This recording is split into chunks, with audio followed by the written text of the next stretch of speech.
S மக்களே, Sunday episode முடிஞ்சது. இன்றைக்கி நம்ம எடுத்து பேசுகிறதுக்கு ஒரு 2-3 விஷயம் தான் இருக்குது. எல்லாமே பேசுவோம். ஸ்டார்டிங்லாம் ரொம்ப மொக்கையாக தாங்க போச்சு. உள்ளுக்குள்ளே வந்த உடனே நியூ இயர் ரெசல்யூஷன் அடுத்தவங்களுக்கு நீங்கள் சொல்லுங்கள் அப்படின்னு சொல்லி கேட்டார். நியூ இயர்னாலே என்னன்னு தெரியல, எல்லாருமே பாசிட்டிவாகவே சொல்லிட்டாங்க. யாருக்குமே நெகட்டிவாக சொல்லலை. கொஞ்சம் கோவத்தை குறைச்சிக்கிட்டா நல்லாயிருக்கும் அப்படிங்கிற மாதிரி வினோத்துக்கு ரெசல்யூஷன் வந்தது. அதே மாதிரி சுபிக்ஷாக்கு விக்ரம் சொன்னார், கொஞ்சம் லைஃப்பில் நெகட்டிவிட்டி இருக்கும்னு எடுத்துக்கிட்டானா நல்லாயிருக்கும், வெறும் பாசிட்டிவிட்டி மட்டும் எதிர்பார்க்குறா அப்படிங்கிற மாதிரி சொன்னார். அதே மாதிரி விக்ரம் வினோத்துக்கு சொன்னதை பாராட்டினாங்க. அதாவது அவரை பற்றி அவர் தவறாக நடக்காத வரைக்கும் வேறு யாராலையும் தவறாக காட்ட முடியாது அப்படின்னு வினோத் நம்பணும் அப்படின்னு விக்ரம் சொன்னார். அதுக்கு பாராட்டினாங்க எல்லோரும், சூப்பர். ஆனால் அதே விஷயத்தை விக்ரம் பண்ணுறாரான்னு கேட்டால் எனக்கு கேள்விக்குறியாக தான் இருக்குது. ஏன்னா அவரை பற்றி என்ன தப்பாக ப்ரோட்ரே பண்ணிடுவாங்க, அவர் திவ்யாட்ட அவ்வளோ சண்டை போட்டார்ல. ஸோ அவரும் அதை ஃபாலோ பண்ணால் நல்லாயிருக்கும் அப்படிங்கிறது தான். ஓகே, இது முடிஞ்சது. இதுக்கப்புறமா இருக்கிற செக்மெண்ட் படப்பெட்டி அந்த கேள்வி கேட்டார். யார் எடுத்துகிட்டு போயிடலாம், யார் இருக்க வேண்டாம் அப்படிங்கிற மாதிரி ஒரு கேள்வி கேட்டார். அங்கே தான் விக்ரம் திவ்யாவையும், திவ்யா விக்ரமையும் சொல்கிறாங்க. விக்ரம் சொல்லும்போது அதே தான், கருத்தை எடுத்து வைக்க முடியல, அவங்க கேட்க மாட்டேங்கிறாங்க, சுற்றி விட்டுறாங்க, அவங்க பேச நம்ம கேட்கணும், நம்ம பேசினா அவங்க கேட்க மாட்டேங்கிறாங்க அப்படின்னு. அப்புறம் இவர் வினோத்துக்கு இல்லை, வேறு யாரோ சொன்னார். அவர் திவ்யா எழுந்து விக்ரம சொல்கிறாங்க, அவருக்கும் அதே தான் அப்படிங்கிற மாதிரி அதையே திருப்பி சொன்னாங்க. அதுக்கப்புறம் இது படப்பெட்டிக்கு தான் சொன்னாங்களா இல்லை வேறு எதுக்கு சொன்னாங்க எனக்கு தெரியல. ஆக்சுவலி நான் மறந்துட்டேன். சம்மரி விக்ரமோட கேம் முடிஞ்சிருச்சுன்னாரு, படப்பெட்டி எடுத்துகிட்டு போயிடலாங்கிறதுக்கு. இது வேறு எதுக்கும் சொன்னாங்கன்னு நினைக்கிறேன், சாரி. எனக்கு சரியாக ஞாபகம் வரல மக்களே. ஏன்னா என்னோடய மைண்டு ஃபுல்லாக சுபிக்ஷா எவிக்ட் ஆனதுக்கப்புறம் தான் நான் ஃபுல்லாக கவனித்தேன். அதுக்கு முன்னாடி எனக்குலாம் மறந்துச்சு. சீரியஸாக வரும்போது நான் நோட்ஸ் எல்லாம் எடுக்கிற பழக்கம் பார்த்து அப்படியே பேசுகிறது தான். இன்றைக்கி நான் நிறைய விஷயத்தில் அப்செட். சுபிக்ஷா எவிக்ஷன்லேருந்து ஸோ மண்டை ஃபுல்லாக அதுதான் ஓடுது. நான் சும்மா ரஃபாக சொல்கிறேன். இந்த பிரச்சனை ஒன்று நடந்துச்சு. படப்பெட்டி யார் எடுத்துகிட்டு போகலான்றதுக்கு சபரி, அரோரா, சுபிக்ஷா 3 பேர் விக்ரம சொன்னாங்க. சாண்ட்ரா வினோத்தை சொன்னாங்க ஆக்சுவலாக. அண்ட் இவங்க 2 பேர் தான் சொல்லிக்கிட்டாங்களா அப்படிங்கிறது எனக்கு ஞாபகம் வர மாட்டேங்குது திவ்யா. ஆனால் இந்த டாபிக் வந்தது, இந்த மாதிரி எனக்கு சொல்லலே தான் சார் இவருக்கும் அப்படிங்கிற மாதிரி திவ்யாவோடு சொன்னாங்க. அதுக்கப்புறமா இந்த கேள்வி வந்தது, யார்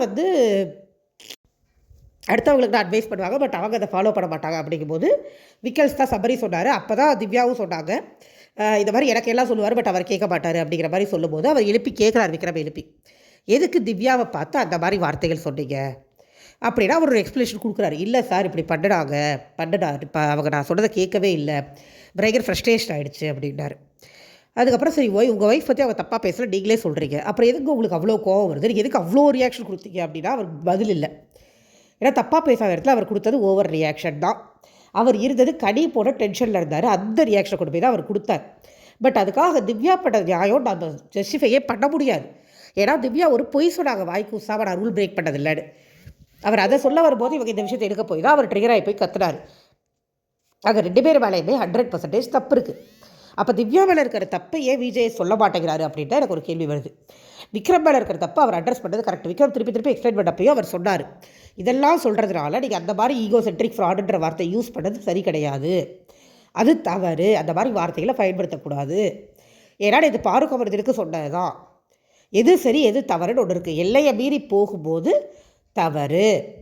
ஆனால் விக்ரம் அதை அக்செப்ட் பண்ணிக்கலை, அதையும் நான் சொல்கிறேன். பின்னாடி பேசினார், அதுவும் ரொம்ப தவறான ஒரு நேரத்தில் பேசினார். எனக்கு விக்ரம் மேலே இருந்த மரியாதையே இன்றைக்கி போயிடுச்சு. சீரியஸாக நான் அவர் மோசமானவர்னு சொல்லலை, பட் ரொம்ப செல்ஃப் சென்டர்டாக எனக்கு இன்றைக்கி தெரிஞ்சார், செல்ஃபிஷாக தெரிஞ்சார் ரொம்ப, நான் சொல்கிறேன். ஸோ இந்த மாதிரி சொன்ன உடனே இவர் மண்டையாட்டிட்டு உட்காந்துட்டார். பட் அதை அக்செப்ட் பண்ணிக்கலை. திவ்யாவோட தப்பையும் விஜயை ஒரு தடவை சொல்லியிருக்கணும். பட் அவர் அதுக்கப்புறம் நிறைய இடத்துல சொல்லி காமிச்சார், பட் இதில் சொல்லலை. ஏன்னா திவ்யா எங்கேருந்து ஆரம்பிக்கிறாங்கன்னா, முதல்ல சாண்ட்ரா சீக்ரெட் டாஸ்க் பண்ணப்போ விக்ரம்ஸ் மேனேஜர் போஸ்டிங்கை விட்டார்ல, அப்போ சாண்ட்ராக்கு அவருக்கு சண்டை சார். அதுக்கப்புறம் நான் பேசுகிறேன் சார், என்கிட்ட பாடி லாங்குவேஜ் காமிச்சார் சார். எப்போ திவ்யா முதல் வாரம் அவர் ஒரு மாதிரி பாடி லாங்குவேஜ் காமிச்சிருப்பார்.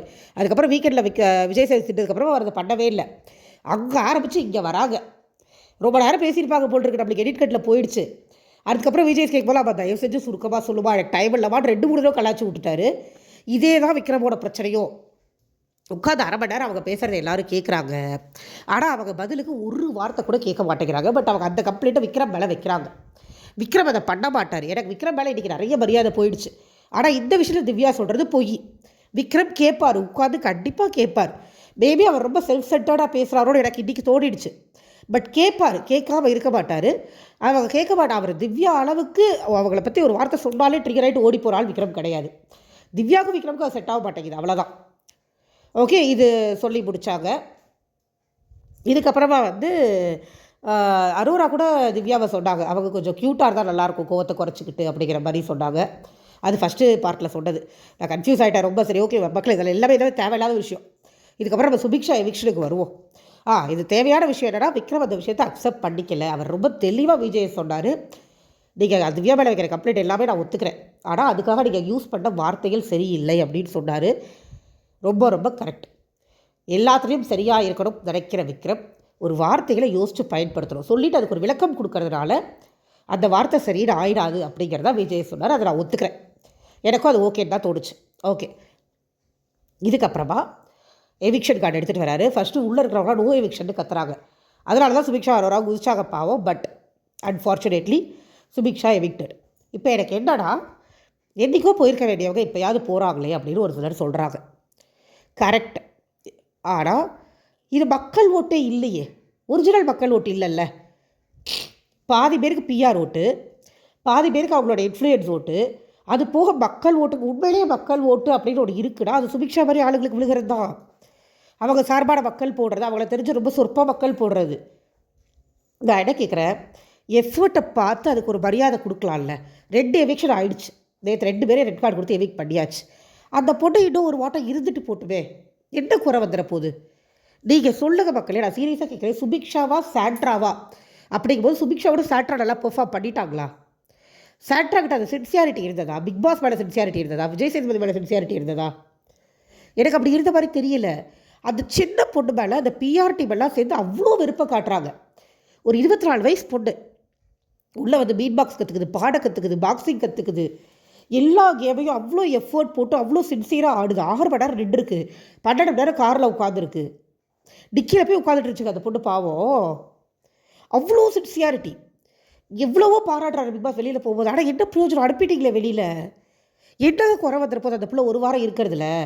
எல்லாமே ஃபேர் எவிக்ஷன் அடுத்து கிழிச்சிருச்சா? கனியோடது ஃபேர் எவிக்ஷனா? பிரவீனோடது ஃபேர் எவிக்ஷனா?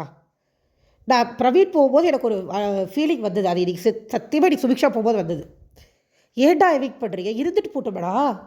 இன்னும் ஒரு வாரம் அதுக்கப்புறம் அனுப்பிட்டு அந்த பிள்ளை சந்தோஷமாக போயிருக்கும்ல. இல்லை அந்த ஃபைனல்ஸ் 5 பேரில் அந்த ஒரு பொண்ணு நின்றுட்டாதான் என்ன குறைஞ்சி போயிட போகுது? நான் சுபிக்ஷாவா விக்ரமான்னு கேட்டாலே நான் சுபிக்ஷான்னு தான் சொல்லுவேன். ஏன்னா அந்த பொண்ணு அவ்வளோ எஃபர்ட் போட்டிருக்கு. ஒரேடியாக செல்ஃப் சென்டர்டாக இருந்த மாதிரி எனக்கு தெரியலை. அந்த பொண்ணு உண்மையான அன்பு தான் வச்சுருந்தது, அன்பு வச்சவங்க மேலேயும். அது இன்றைக்கி பார்த்ததுக்கப்புறம் எனக்கு விக்ரம் வேண்டாம் தோணுது. மேபி நேற்று கேட்டு நான் வேறு மாதிரி சொல்லியிருப்பேன். பட் இன்றைக்கி விக்ரம் படம் எனக்கு கொஞ்சம் கூட பிடிக்கல. நான் அதுக்கு வரேன். சுபிக்ஷா கொஞ்ச நேரம் அழுதுட்டு இருந்துச்சு அந்த பொண்ணு. அப்புறம் எல்லோரும் சமாதானப்படுத்தி அப்புறம் அதுவே சரி ஓகே இவ்வளோ தூரம் அதுவே பெருசு சமாதானப்படுத்திக்கிட்டு வெளியில் போகுது. பிக் பாஸ் நல்லா பேசுகிறாரு. நீங்கள் சூப்பரான ஒரு கட்டு ஷர்ட்டு மறக்கக்கூடாது. இவ்வளோ நாள் பிக் பாஸ் அந்த பொண்ணுக்கு மரியாதை கொடுத்து பேசுறதே இல்லை. அதையும் நம்ம பார்த்துருப்போம்.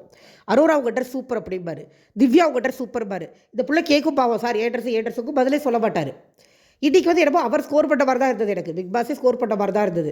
அவ்வளோ பாராட்டுறதுக்கு இன்னும் ஒரு வாரம் சான்ஸ் கொடுத்துருக்கலாமே. தேவையில்லையே. இருக்கலாமே 7 பேர், கடைசியாக 2 பேர் அடுத்த வாரம் தூக்கி இருக்கலாமே. எனக்கு அந்த பொண்ணு சந்தோஷமாக போயிருக்கும்ல. சின்ன பொண்ணு அவ்வளோ எஃபர்ட் போட்டிருக்குது. என்னங்க பண்ணாங்க சாண்ட்ராலாம் தெரியாமல் தான் கேட்குறேன். ட்ராமாவாக போட்டாங்க, எல்லாரையும் மைண்ட் லெவலில் டார்ச்சர் பண்ணாங்க. அப்படியே தான் பண்ணியிருக்கிறா சுபிக்ஷா. நல்லவங்களுக்கே காலம் இல்லை, அது கஷ்டப்படுற பொண்ணு வேறு. அட்லீஸ்ட் படப்பட்டியவாக தூக்கிட்டு போயிருக்கோம். அந்த பிள்ளைய போய் எலிமினேட் பண்ணி மனசே ஆறலைங்க சீரியஸாக. அது போகும்போது விக்ரம் சபரிலாம் பேசுனாங்க, எல்லாருமே நல்லா தான் பேசுனாங்க. விக்ரம் பெருசாக பாராட்டினார். ஆனால் எனக்கு அதில் இல்லை எதுவுமே நம்பிக்கையே இல்லாமல் போயிடுச்சு. இதெல்லாம் நடக்குது. பயங்கரமாக பேசி சுபிக்ஷாவை வெளியில் அனுப்பிச்சி விடுறாங்க. சுபிக்ஷா வெளியில் வர்றாங்க. சூப்பரான ஏவி, வேறு லெவல் ஏவி, ஃபைனல்ஸ்க்கு போட்டிருக்க வேண்டிய ஏவி அப்படி இருந்துச்சு. ஏன்னா அந்த பொண்ணு அவ்வளோ பண்ணியிருக்கு. அந்த கேமுக்கு பிக் பாஸ்க்கு அவ்வளோ சின்சியராக இருந்திருக்கு அந்த பொண்ணு. சின்சியாரிட்டி இருக்கிற ஒரு 4-5 பேர் உள்ளே வச்சுக்காங்களேன், இல்லாதவங்களை தூக்கி வெளியில் போட்டுருங்களேன். அந்த பிஆர் டீம் அவ்வளோ முக்கியமாக இல்லை. திவ்யூன்னு கொஞ்சிறாரே பிக் பாஸ், அழகு தான் முக்கியமாக. நான் அதுதான் கேட்குறேன். அரோரா கிட்ட இருந்த அளவுக்கு எஃபர்ட் சென்சிபிலிட்டி திவ்யா கிட்ட கிடையாது. எஸ், திவ்யா பார்வதி வச்சு செஞ்சாங்கடா, எனக்கு ரொம்ப பிடிச்சிருந்தது அது. பட் அது ஒன்று தான். வேறு என்ன அவங்க சின்சியராக இருந்தாங்களான்னு கேட்டால் இல்லை, சென்சிபிளாக பேசுகிறாங்களான்னு கேட்டால் இல்லை. அவங்களுக்கு ஒரு விஷயம் புரியறதுக்கே ரொம்ப நேரம் ஆகுது. அதையும் பொறுமையாக கேட்டு புரிஞ்சுக்க மாட்டேங்கிறாங்க. கஷ்டப்பட்டு புரிய வைக்க வேண்டியதாக இருக்குது. அதே மாதிரி தான் சேட்ராக்கு எல்லாம் தெளிவாக புரிய தெரிஞ்சு ஒரு ட்ராமா போட்டே இருப்பாங்க உட்காந்து. இந்த வாரம் இந்த ட்ராமா, அந்த வாரம் அந்த ட்ராமா அப்படின்னு. இதில் விஜய் சேதுபதி வேறு வாவ் சேட்ரா சேட்ரா சூப்பர் சேட்ரா சொல்லுங்கம்மா நொல்லுங்கம்மாரு. அவங்க 2 பேர் உள்ளே இருக்கும்போது சுபிக்ஷா போகணுமா? எனக்கு பாய்ஸில் ஓகேங்க. சபரி, விக்ரம், வினோத் இத்தனை நாளில் கஷ்டப்பட்டு வந்த ஜென்ஸ் கண்டஸ்டண்ட்டில் இவங்க 3 பேரும் சூப்பர். பிரவீன் இருந்திருக்கலாம், இது கருத்து. இவங்களை தவிர மற்ற எல்லோரும் போனது எல்லாமே சூப்பர், கரெக்டான விக்ஷன், எல்லாமே பர்ஃபெக்ட்.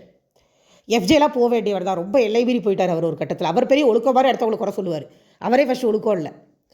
அதுக்கப்புறமா இவங்க 3 பேர், கேர்ள்ஸ்லாம் 3 பேர். இவங்க எப்படி இவங்க 2 பேர் சேட்ரா திவ்யா கண்டிப்பாக இல்லை.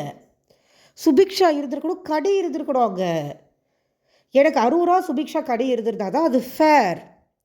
நம்ம சேனல்கிட்ட ஃபேர் எதிர்பார்க்கும்போது எனக்கு பிக் பாஸ் பேசும்போது எனக்கு கோவம் தாங்க வந்துச்சு சீரியஸாக. எங்கள் அன்ஃபேராக ஒரு எவிக்ஷனை பண்ணிவிட்டு ஓட்டில் கம்மியாக தாங்க இருந்தாங்க, நான் இல்லைன்னு சொல்லவே இல்லை. ஆனால் ஓட்டை வச்சு தான் போனாங்களா இத்தனை நாள் அப்படிங்கிறது தான் நம்மளுக்கு கேள்வியே வருது. ஓட் வச்சு போகலல்ல, இத்தனை தடவை மாற்றி பண்ணியிருக்கீங்க. கடி போகிறப்ப சாட்ரா போக வேண்டியது தானே. அமித் கூட அவங்க தானே போயிருக்கணும், இல்லை சுபிக்ஷா போயிருக்கணும்.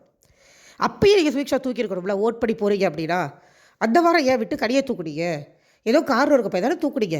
திவாகர் ஓட்டில் தான் இருந்தார், அதனால தூக்குனீங்க இல்லை கரெக்டாக. அந்த மாதிரி விட்டுருக்கலாம் இந்த பொண்ணை. ஏன் அந்த பொண்ணுக்கு அந்த பாவத்தை நீங்கள் பார்க்கல? சரி, நான் ஒரு கேட்டசிக்கு விட்டுருக்கலான்னு சொல்கிறேன். கண்டிப்பாக நீங்கள் ஓட்ஸ் பண்ணி பார்த்தா ஃபேராக தான் இருக்கும். ஏன்னா அந்த பொண்ணுக்கு இப்போ எப்பயுமே பெருசாக ஓட்டு இருந்ததில்லை. இத்தனை வாரம் அந்த பொண்ணு இருந்ததே கண்டிப்பாக சேனலோட தயவில் தான் இருந்துச்சு. சென்சியராக இருக்குன்னு தான் வச்சுருந்துருப்பாங்க மேபி. இன்னும் ஒரு வாரம் கொடுத்துருக்கலாம். ஏன்னா எனக்கு அது ஒரு ஆதங்கமாக இருக்குடா, குறை சொல்லலை. ஏன்னா இவ்வளோ வாரம் எடுத்துகிட்டு வந்தாங்க அந்த பொண்ணு, அது ரொம்ப நல்ல விஷயம். என்றைக்கும் போயிருக்க வேண்டிய பொண்ணு தான், அது ஓட்டிங் கிடையாது. எடுத்துகிட்டு வந்தீங்க, அந்த பொண்ணோட சென்சியாரிட்டிக்கு எடுத்துகிட்டு வந்தாங்கன்னே நான் எடுத்துக்கிறேன். இன்னும் ஒரு வாரம் கொடுத்துருக்கலாம், சேட்ரா போயிருக்கலான்றது ஆதங்கம், வேறு ஒன்றுமே கிடையாது. ஓட்டு இடத்தையும் போட்டுட்டு போகிறாங்க. எங்கேங்க ஓட் பேஸில் இது மக்கள் ஓட் போட்டு எலிமினேட் பண்ணுறாங்களா? சூப்பர், நம்ம ஒன்றுமே சொல்ல வேண்டாம். பட் பிஆர் டீம் தானே இங்கே ஓட்டு போடுது, மக்கள் எங்கெங்கே போடுறாங்க? ஓட்டு போடுறது எல்லாம் பிஆர் டீம். அப்போ பிஆர் டீம் ஓட்டில் தான் இது ரன் ஆகிட்டு இருக்குது. வினோத்தும் திவ்யாவும் இவ்வளோ தூரம் வந்திருக்கிறதுக்கு காரணமே பிஆர் டீம் தான். பார்வதிக்கு முதல்ல ரெட் கார்டு கொடுக்கலன்னா போய் ஃபைனல் ஸ்டேஷனில் நின்றுருப்பாங்க அவங்களுக்கு கேரக்டரையும் வச்சுக்கிட்டே. ஸோ அவ்வளோ தூரத்துக்கு பிஆர் டீமோட ஆதிக்கம். இப்போ பாருங்கள், ஒரு போஸ்ட் போட்டால் கமெண்ட் வரும், பாருங்க அப்புறம் அன்ஃபேர் எவிக்ஷன், நீங்கள் தேவையில்லாமல் விக்ரமுக்கு சப்போர்ட் பண்ணுறீங்க, நீங்கள் தேவையில்லாமல் சுபிக்ஷாக்கு சப்போர்ட் பண்ணுறீங்க, சுபிக்ஷாலாம் என்றைக்கோ போக வேண்டியவங்க. இப்படி தான் இன்னும் அந்த பிஆர் டீமோட இது ஓயவே ஓயாது. சீரியஸாக பார்வதியில் வெளில போடுறதுக்கு அப்புறம் தான் பிஆர் டீம் அதிகமாக பேசுகிறாங்க. நிறைய போஸ்ட் கண்ணில் தட்டுப்படுது. அது அன்ஃபேர்னு பெருசாக கேம் விளையாண்டாங்களாம். நான் ஒன்றும் சொல்ல விரும்பல, போயிட்டாங்க. அதுக்கப்புறமா அது கப்பல் இருக்கலாம். ஏன்டா இப்படி படி தேவையில்லாமல் அந்த பிள்ளை வாழ்க்கை இன்னும் தாண்டா கிடைக்கிறீங்க சப்போர்ட் பண்ணுறேன் அப்படிங்கிற மாதிரி தான் இருக்குது. யாருங்க சப்போர்ட் பண்ணுவா அதுக்கு? இந்த மாதிரி இருக்கிற இடத்துல ஒரு உண்மையான உழைப்பாக இருக்கிற பொண்ணுக்கு ஒரு மரியாதை கொடுத்துருக்கலாம். பட் ஓகே, அவங்க 2 வாரம் முன்னாடி தான் போயிருக்காங்க, சூப்பர். சரி போயிட்டாங்க, ஏவி முடிச்சாச்சு, அவங்க கிளம்பிட்டாங்க. உள்ளுக்குள்ளே இந்த இடம் தான் விக்ரம் மேலே பயங்கர காண்டான இடம். வினோத் உட்காந்து சொல்கிறாரு, நல்ல பிள்ளைலாம் நல்லா விளையாட்டு சொல்லடா அப்படின்னா யாருன்னு ஒரு கேள்வி வருதுங்க விக்ரம் வாயிலேருந்து. அந்த பிள்ளை வெளியில் போகிற கடைசி நிமிஷம் வரைக்கும் அண்ணா அவங்க கூட தான் இருந்துச்சு. எப்படி யாருன்னு கேட்பாரு? என்னன்னு பார்த்தா இவர் மண்டைக்குள்ளே திவ்யா விஷயம் ஓடிக்கிட்டு இருக்கு. திவ்யா என்ன பண்ணாலும் கரெக்ட் இல்லை இந்த வீட்டில் அப்படிங்கிறாரு. அப்போ வினோத் தெளிவாக சொல்கிறாரு, டே திவ்யா கரெக்டுன்னு சொல்கிறாரு, நீ சொன்ன வார்த்தைகள் தப்புன்னு சொல்கிறாரு. இல்லை மச்சா எனக்கு அந்த இதில் வந்துருச்சு அப்படிங்கிறார் அவர். எதுனாலுமே வரக்கூடாதுல்ல, அப்போ பாரு பண்ண நியாயம் ஆகிடும்ல. கரெக்டாக பேசுகிறாருங்க வினோத். அதாவது பார்வதில்னா கமருதல் நல்லா இருந்திருப்பாங்க நம்ம சொல்கிற மாதிரி. கமருதல்னா வினோத் மேலே ஒரு குறையுமே இல்லை அப்படி இருக்குது. கமருதலுக்கு சப்போர்ட் பண்ணுற ஒரே குறை தான் வினோத் மேலே. கமருதல்னா வினோத் அவ்வளோ தெளிவாக சொல்கிறாரு. வினோத் சீரியஸாக இவ்வளோ சூப்பராக பேசுவார் நான் நினைக்கவே இல்லை, அழகாக சொன்னார். அதுதான் உங்கள்கிட்ட பிரச்சனை. அவர் அப்பயும் ஒரு மாதிரி யோசிக்கிறாரே ஒளி ஒத்துக்க மாட்டேங்கிறாரு. எனக்கு என்னன்னா கடி போடப்போ உட்காந்து அழுதார்ல, ஏன் உங்கள் தங்கச்சின்னு சொல்கிற அந்த பிள்ளை போகிறப்போ உங்களுக்கே அழுக வரல? அழுகையே இல்லை. எப்போ பாரு எமோஷனான மனுஷன் தானே. கடியை விட சுபிக்ஷா தான் அவர் க்ளோஸ் தான் இதெல்லாம் நான் நினச்சிட்டு இருந்தேன். அழுகலை, வருத்தம் கூட பட்ட மாதிரி தெரியலை. உட்காந்து அவரோட பர்சனல் இஷ்யூவே யோசிச்சுட்டு இருக்காரு. நீங்கள் யோசிக்க, எனக்குமே இருந்துச்சு. அவர் திவ்யாவே ஒரு வார்த்தை சொல்லியிருக்கணும், கேளுங்க கொஞ்சம், அது எதிரில் இருக்கிறவங்களுக்கு இரிட்டேட் ஆகும்னு ஒரு வார்த்தை சொல்லியிருக்கணும், எனக்கும் இருந்துச்சு. அது சேனலோட ஃபேவரிசம் விடுங்க. அவர் ஃபீல் பண்ணுற ரைட்டு கொஞ்ச நாள் கழிச்சு கூட பண்ணியிருக்கலாம். அது அந்த பொண்ணு போன சூடு காயலைங்க. அவர் அதுக்குள்ளே உட்காந்து எனக்கும் திவ்யாவுக்கும் பிரச்சனை பேசிகிட்டு இருக்காரு. வினோத் பேசுகிறாரு சுபிக்ஷா நல்ல பிளேயர்னு. கடிக்கு அவ்வளோ பேசுகிறார் அவர், அழுது ஓப்பாரி வச்சு அவ்வளோ படி. அப்போ விக்ரம் வந்து கடி அளவுக்கு சுபிக்ஷா ஸ்ட்ராங்காக பார்க்கலையா? அப்படியே தகச்சின்னு உருட்டிகிட்டு இருந்தார். எனக்கு புரியவே இல்லை, சத்தியமாக புரியல. இவ்வளோ நாள் எனக்கு விக்ரம் மேலே ஒரு மரியாதை இருந்தது. எவ்வளோ சேனலில் திட்டுவாங்க, நான் திட்டினதே இல்லை. அந்த காலவாரி விட்டப்போ தான் சொன்னேன், அது தப்பு, ரெட் கார்டு கொடுக்க வேண்டிய தப்பு தான் அதுவும் அப்படின்னு. மற்றபடி அவர் எமோஷன்ஸில் எனக்கு சந்தேகம் வந்ததே இல்லை. ஆனால் இன்றைக்கி எனக்கு என்ன தோணுதுன்னா, இன்றைக்குமே இது வரைக்கும் பண்ண அவர் எமோஷன்ஸில் எனக்கு பிரச்சனை இல்லை. இன்றைக்கி பயங்கர செல்ஃபிஷாக தெரிஞ்சார் அவர் என் கண்ணுக்கு. இவ்வளோ செல்ஃபிஷான ஒரு ஆள் வர வேண்டாம் ஃபைனல்ஸ்க்கு, எனக்கு இப்போ தான் தோணுது. எலிமினேட் பண்ணியிருக்க, அடுத்த வாரம் எலிமினேட் பண்ணிடலாம், வேண்டாம் அவர். நான் இனிமேல் அவர் எலிமினேட் ஆனால் கவலைப்பட மாட்டேன். இவ்வளோ செல்ஃபிஷாக இருக்கக்கூடாது. அந்த பொண்ணு போன அடுத்த செகண்ட் உங்களுக்கு உங்கள் பிரச்சனை பெருசாக தெரியுதுன்னா, அப்போ அத்தனை நாள் உங்கள் கூட ட்ராவல் பண்ண வெளில போய் பார்த்தா என்ன நினைக்கும்? சுபிக்ஷா வந்து நாக்கு பிடிக்கிற மாதிரி கேட்டால் தான் தெரியும். ஏன்டா நான் வெளியில் போயிருக்கேன், நீ உட்காந்து விஷயத்துக்கு ஃபீல் பண்ணிருக்க, நான் போனதுக்கு வருத்தமே இல்லைல்ல அப்படின்னு கேட்கணும் வந்து. ரொம்ப தப்புங்க, ரொம்ப ரொம்ப தப்புங்கிறத விட அது என்ன கைண்ட் ஆஃப் பிஹேவியர் அப்படிங்கிறத எந்த மாதிரி அவரை வச்சா, அப்போ அவர் வச்ச ரிலேஷன்ஷிப்க்கு என்ன அர்த்தம்? உன் கூட பிறக்கா தங்கச்சி நீ சொல்லி அனுப்புகிற அந்த பிள்ளை வெளியில், அது போய் ஒரு நிமிஷம் ஃபீல் பண்ணாமல் நீ உன் பிரச்சனைக்கு தாவிட்டேனா அது என்னது? அவர் கடிக்கு வருத்தப்பட்டவன் உண்மைன்னு சொன்னவங்க. நான் உண்மைன்னு சொன்னேன். ஊரே நடிப்பு ட்ராமா அழுகாண்டுச்சு, நான் உண்மைன்னு சொன்னேன். ஆனால் இன்றைக்கி எனக்கே பயங்கர காண்டாயிடுச்சு அவர் பண்ணது. இது ஒரு காண்டு. இதுக்கப்புறமா இது பயங்கர காண்டு எனக்கு சீரியஸ். அதுக்கப்புறம் அரோராவுக்கு வராங்க, டிடிஎஃப் கொடுக்குறாங்க. விஜய் சேதுபதி உள்ளே வந்து டிடிஎஃப் கொடுத்துட்டு எல்லாம் வீட்டுக்குள்ளே வராரு. வந்து கிச்சன் ஏரியாவில் நின்றுட்டு எல்லாரையும் கூப்பிட்டு வச்சு சொல்லுங்கள், எல்லோரும் சொல்லுங்கள் எப்படி ஃபீல் ஆச்சு இந்த வீடு அப்படின்னு ரொம்ப அழகாக கேட்டார். எல்லோரும் ஒன்று சொன்னாங்க. இவர் சபரி இங்கே தான் சார் வந்து அழுதேட்டார். அரோரா வந்து எனக்கு சென்சிபிளாக பேசுகிறது இங்கே தான் தெரியும் அப்படின்ட்டாங்க. சாண்ட்ரா வந்து நான் லைஃபே முடிச்சு போச்சு நினச்சேன், இங்கே தான் ஸ்டார்ட் ஆச்சு அப்படின்னாங்க. அவங்க இப்போ போல பர்ஃபார்மன்ஸு. வினோத் வந்து கோவத்தை நான் குறைச்சிருக்கேன் சார், இதெல்லாம் ஒன்றுமே இல்லை அப்படின்னாரு. திவ்யா ஆரம்பிச்சோடனே அவர் என்னப்பா எல்லோரும் நிற்கிறது கம்ஃபர்டபுள் தானே அப்படின்னாரு. சார் நான் சின்னதாக முடிச்சுக்கிறேன் சார் திவ்யா சொல்லி அது சிரிப்பாக தான் இருந்தது. அவர் அப்போயே மேடை வேலை ஏறி உட்காண்டார், இந்த பொண்ணு சின்னதாகவே ஒரு 2 மணி நேரம் முடிக்கும் அப்படின்னு. நல்ல வேலை முடிச்சுக்கிட்டாங்க சின்னதாக. அதுக்கப்புறம் விக்ரம் கடைசியாக சார் ஹானஸ்ட்டாக பேசுனா கூட இங்கே தப்பாக போயிடுது சார். அப்போயும் செல்ஃப் சென்டர்டாக தான் பேசுகிறார். அவர் ஹானஸ்ட்டாக திவ்யாவை பற்றி பேசுகிறாரோ அது தப்பாக போயிடுச்சான். ஐயா அந்த வார்த்தை தப்பு தானையா சொல்கிறாங்க, அதை ஒத்துக்கிட்டா என்னையா? அப்போ திவ்யா சொல்கிறது கரெக்டாக தானே இருக்குது. அவர் தானே ஒத்துக்க மாட்டேங்கிறார் அவர் வேறு வைக்கிற விமர்சனத்தை. அவரை எப்போ பாரு நல்லவங்கன்னு சொல்லிகிட்டே இருக்க முடியாதுல்ல. அதையே அவருக்கு புரிய மாட்டேங்குது. அழகாக விஜய் சேதுபதி சொன்னார், அடுத்தவங்க மனசில் நீங்கள் பெர்ஃபெக்டாக இருக்க முடியாதுங்க, உங்களுக்கு நீங்கள் பெர்ஃபெக்டாக இருந்துக்கோங்க, அடுத்தவங்களுக்கு அது பெர்ஃபெக்டாக இருக்குன்னு என்ன இருக்குது அதுக்காக நீங்கள் என்ன வேணாலும் சொல்லிடுவீங்களா அப்படிங்கிற கேள்வி நம்மளுக்கே வருது இல்லையா? அது கோவத்தோட உச்சத்தில் வந்தது அப்படி தான் நான் நினச்சிட்டு இருந்தேன். பட் அது அந்த வார்த்தைகள் தவறு அப்படிங்கிறத கூட உங்களால் அக்செப்ட் பண்ணிக்க முடியாது. அப்போ உங்களுக்கும் 0 அக்செப்டன்ஸ் தான். அதே 0 அக்செப்டன்ஸ் கேங்கில் தான் விக்ரமும் போய் சேர்றாரு. அப்போ இப்போ எஞ்சி இருக்கிறது யார்? அரோராவும் சபரியும் மட்டும்தான். பரவாயில்ல, எதையோ உட பேசுகிறத கேட்டுக்குவாங்க, அவங்க கொஞ்சம் சென்சிபிளாக யோசிப்பாங்க. சபரிக்கு சென்சிபிளாலாம் யோசிக்க தெரியாது, பட் அவருக்கு ஹியூமானிட்டி இருக்குது, நல்ல மனிதர். தன்னோட டிடிஎஃப்பை விட்டுட்டு போயிட்டாருன்னா அங்கே தெரிஞ்சு போச்சு அவர் இயல்பில் நல்ல மனிதர். அதுக்கப்புறம் தான் மற்ற எல்லா கருமமும். அரோரா நல்ல பொண்ணு, சென்சிபிளான பொண்ணு, எந்த இடத்துல எந்த பாயிண்ட்டை பேசணும்னு தெரிஞ்சு இந்த கேமை கரெக்டாக விளையாடுற பொண்ணு. ரொம்ப அழகாக அந்த கேம் எடுத்துகிட்டு போய் ரொம்ப டீசெண்டாக எவ்வளோ தப்பு நடந்தாலும் இவங்கெல்லாம் சொல்கிறாங்களே விக்ரம் திவ்யாலாம் வந்து நாங்கள் வந்து எங்களோட கண்ட்ரோலை மீறி போயிடுறோம், அதனால் எங்களுக்கு அப்படி ஆகிடுது அப்படின்னு முக்கியமாக விக்ரம் சொல்கிறாருல. சார் நான் அன்கண்ட்ரோல்டாக போனனால அந்த வார்த்தையை சொல்லிட்டேன், இவ்வளோ கஷ்டத்துக்கு அப்புறம் அந்த வார்த்தையை சொல்லியிருப்பேன், அது ஜஸ்டிஃபிகேஷன் இல்லை. அரோரா பார்க்காத கஷ்டமா? அரோராவை கபூர்தன் எவ்வளோ அசிங்கமாக பேசுகிறாங்க, பார்வதி எவ்வளோ அசிங்கமாக பேசுகிறாங்க, அந்த பொண்ணு விட்டுச்சா? அந்த பொண்ணு விடலையே, எங்கேயுமே வார்த்தையை விடலையே அந்த பொண்ணு, எல்லா இடத்துலையும் கரெக்டாக தானே பேசிச்சு. அப்புறம் உங்களுக்கே சார் அது கண்ட்ரோல் இல்லை, அப்போ நீங்கள் சொல்லிக்கிற பின்பு நீங்கள் கிடையாது இல்லை, உங்களால் முடியல கண்ட்ரோல் பண்ண. 4 வார்த்தையை சொல்லிட்டு அதை ஜஸ்டிஃபை பண்ணிக்கலாம் அப்படிங்கிறது என்னது? அது தப்பு இல்லையா? அதுவும் உங்களுக்கு மனசுக்கு அவ்வளோ நெருக்கமான ஒரு பொண்ணு போயிருக்க ஜஸ்டிஃபிகேஷன் தேவையா? அப்போ உங்கள் மைண்டில் அதுதான் வருதுன்னா உங்கள் மைண்டில் சுபிக்ஷா அந்த அளவுக்கு பதியலை உங்கள் அளவுக்கு. ரொம்ப டிசப்பாயிண்டடுங்க, ரொம்ப ரொம்ப டிசப்பாயிண்டட்.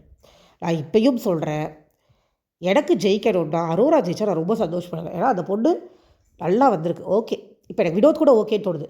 கபூர்தனை தள்ளி வச்சுட்டு பார்த்தா வினோத் நல்லா தான் இருக்கார்.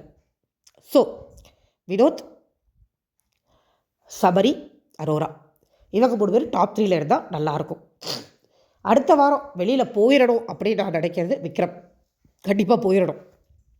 சாண்ட்ரா அவங்களும் போயிடணும். என்னையே கேட்டால் திவ்யாவும் போயிடணும். என்ன கேட்டால் நான் தான் சொல்வேன் திவ்யா கண்டிப்பாக போயிடணும். ஆனால் திவ்யாவுக்கு ஹெவி பிஆர் டீம் இருக்குது, அவங்கள அசைக்கவே முடியாது. அவ்வளோ ஓட்ஸ் விழுகுது. Compare to Aurora, Vikkals, Sandra இவங்களோட கம்பேர் பண்ணும்போது, சபரி கூட கம்பேர் பண்ணும்போதுமே ஹெவி ஓட் விழுகுது. ஸோ ஃபைனல்ஸ்க்கு 4 பேரை தான் எடுத்துகிட்டு போவாங்கன்னு எனக்கு தோணுது. Sabari, Aurora, Vinoth, Divya. 2 PR contestants, 2 natural contestants. அதில் Vinoth okay, Divya not okay. ஏன்னா நேற்று பண்ண சம்பவத்தில் Divya super fire, very good. But அடுத்தவங்கள்ட்ட அவங்க கொஞ்சம் லிசன் பண்ணணும். ஒரு விஷயத்தை ஆரம்பித்தா நான் உள்ள நுழைஞ்ச போது சார் அப்படின்னு ஆரம்பித்தாங்கன்னா ரொம்ப கஷ்டம். அதை இத்தனை பேர் சொல்லியும் மாற்றிக்காமல் அவங்க விஜய் சேதுபதி சார்ட்டையும் அதையே பண்ணும்போது கஷ்டமாக இருக்குது. ஃபைனலிஸ்ட் வரைக்கும் வந்துட்டாங்க. அந்த கடைசி 2 போய் நிற்கிறதுக்கு அவங்களுக்கு தகுதி இருக்கிற மாதிரி எனக்கு தோணலை. அரோரா, வினோத் நின்னா கூட ஐ வில் பி ஹாப்பி. எனக்கு அது ஓகேவாக தான் இருக்கும். அரோரா, வினோத் நின்னாகிட்டு 2 வினோத் ஜெயிச்சா கூட ஓகே. பட் ஜெயிக்கணும் அப்படின்னா சபரி இல்லை அரோரா என்னோட சாய்ஸ், சேனலோட பிஆர் டீமோட சாய்ஸ், அண்ட் அவங்க வெளியில் இருக்கிற சப்போர்ட்ஸோட சாய்ஸ் வினோத். அண்ட் இன்றைக்கி பார்க்கும்போதும் நேற்று பார்க்கும்போதும் வினோத் கூட ஓகே. ஏன்னா அவர் ஃப்ரெண்டுக்காக அழுதார். எனக்கு இந்த இடத்துல விக்ரம் மேலே இதுவே போயிடுச்சு. அவர் அழுதார். இவர் அழுக கூட இல்லை. அவர் உட்காந்து 10 நிமிஷம் ஃபீல் பண்ணி அழுதார் கபருதீன் போனதுக்கப்புறம். இன்றைக்கி கூட முதல்ல கேட்கும்போது கொஞ்சம் வளர்றாரு. அவருக்கு அவரால் கான்ஷியஸ் ரீகெயின் பண்ணிட்டு வரவே முடியல. ஐயோ ஃப்ரெண்டு போயிட்டானே, அவர் என்ன தான் ஃப்ரெண்டு தப்பானவராக இருந்தாலும் ஃப்ரெண்டுன்னு இருந்தார் அவர். அந்த அன்பு பாசமும் இல்லை அப்படின்னா அது அப்போ எல்லாமே ஃபேக்கு தான். அதை பற்றி நான் பேச விரும்பலை, விடுங்க, அது முடிஞ்சு போச்சு, எவ்வளவோ பேசியாச்சு.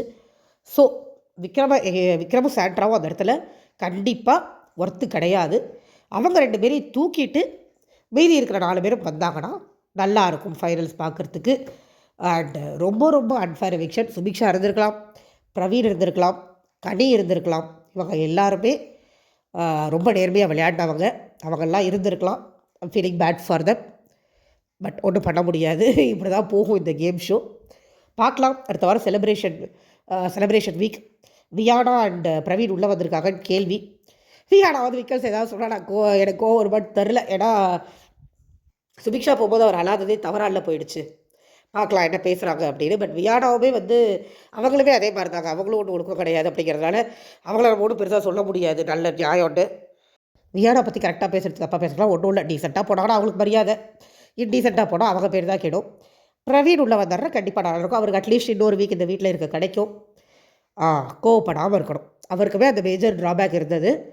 சின்சியராக இருந்தார் அப்படின்னா நல்லாயிருக்கும். ஏன்னா முன்னாடியே போயிட்டார். இன்னொரு 1 வாரம் போது அவர் இருந்தார் அப்படிங்கிற தடவும் பதியும்.